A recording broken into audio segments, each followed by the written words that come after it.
The Department of Children and Family Services refused an interview today with WBRZ, suggesting our reporting has been too aggressive. DCFS admits in a statement it messed up and is now changing policies after we broke the story of a toddler overdosing 3 times before his death. Secretary Marquita Walters said she deeply regrets DCFS failed to get back to the house to ensure the child's safety. An employee who was on that case was suspended and then resigned amid the internal investigation. Another employee is also suspended. The investigative unit and Chris Nakamoto with new details on changes at the agency and continued calls for the resignation of top leaders.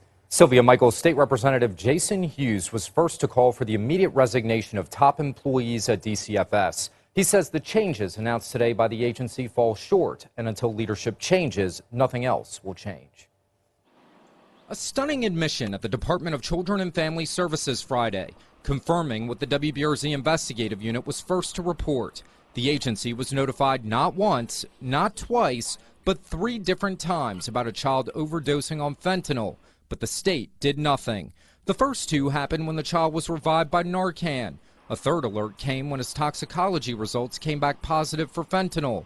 That child died when the state failed to act. This is a shot at the leadership that this is a catastrophic failure, that the policymakers within DCFS woefully failed this community. Attorney Ron Haley is representing the toddler's family. The training. Tonight he's joining the growing calls for a leadership change at DCFS. It started with Representative Jason Hughes out of New Orleans calling for a change of the top brass. I am convinced at this time we need a complete overhaul in leadership at the top regarding the Secretary Walters, Assistant Secretary Hognet, who serves as Assistant Secretary of Child Welfare, and the Assistant Secretary of Family Support, Ms. Howard.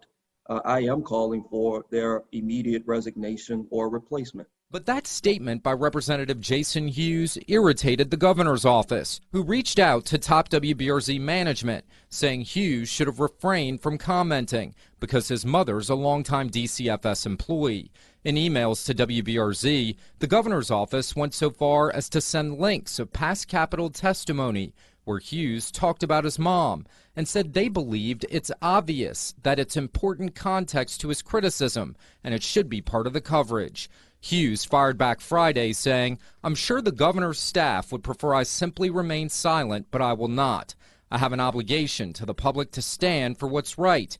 Even if it's not popular, I won't relent or stand down." The blame game should not be on Representative Hughes. The blame game needs to start at DCFS and the heads of DCFS and the under supervisors at DCFS and anyone that is a policymaker there that allowed this to happen. This should not slip through the cracks. I mean, this is as egregious as one could think. As a result of DCFS's massive mistake that resulted in the death of a child, the agency says it's increasing staffing, changing procedures, and will prioritize cases that involve children who have overdosed on drugs, giving it a 24-hour response. Some lawmakers who have been critical of DCFS don't think that's good enough. Again, we requested an interview with DCFS Secretary Marquita Walters today, but we're told she was not available despite speaking with at least one other media organization. Michael, Sylvia?